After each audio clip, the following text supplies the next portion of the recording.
2K and Gearbox's Borderlands returns with a sequel boasting a big sandbox world, fast and furious gunplay, attractive and distinctive aesthetics, RPG elements, and comedy characters, all delivered to promise you an addictive gaming experience again, but leaving me cold and bored and hungry again. It does nothing to solve the problems of the first game. I never really identified what those problems were in my review of the first game. I blamed the narrative, but that's erroneous and doesn't really dig deep enough. Deeper, please. Every game of this type, loot-driven action RPGs, demands that the player be continually motivated by several factors that all need to escalate in power and spectacle as the game advances, so that players are endowed with a sense of progression and therefore purpose. Loot quality has to increase in this way, your character, skill and attribute effectiveness has to increase in this way, enemy menace must escalate in this way, and mission narration should bind them together by maintaining flow and increasing the stakes. If just one of these four things isn't functioning correctly, then the player is at risk of becoming bored. In my view, in Borderlands 1 and 2, 3 of these things are a bit deficient.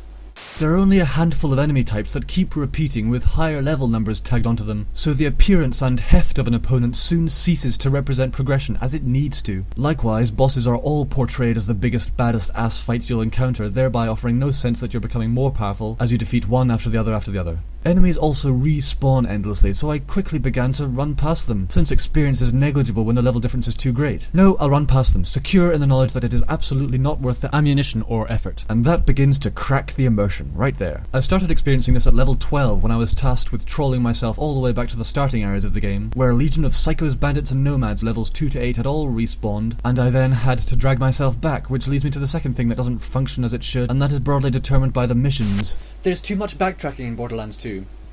Breaking the pace of gameplay and amplified by these respawning enemies that make me feel like my admirable bandit killing efforts are futile.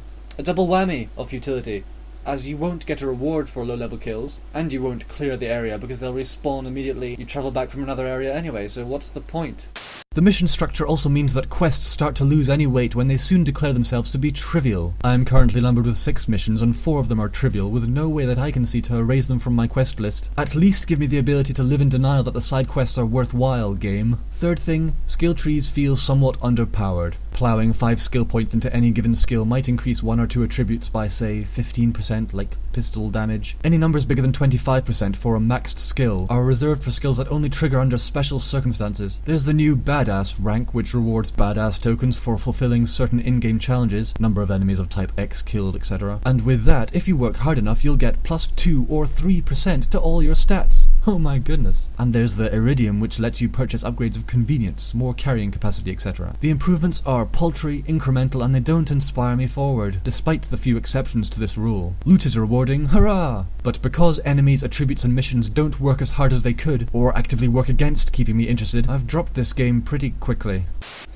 And it's a massive shame, because the image of Borderlands 2 is fantastic. The dream of it is right there, in plain sight. It's a vivid, polished, exuberant game that I want to get lost in, but the mechanics assembled to pilot it haven't been executed as carefully as they could have been, so the whole experience is lesser as a result.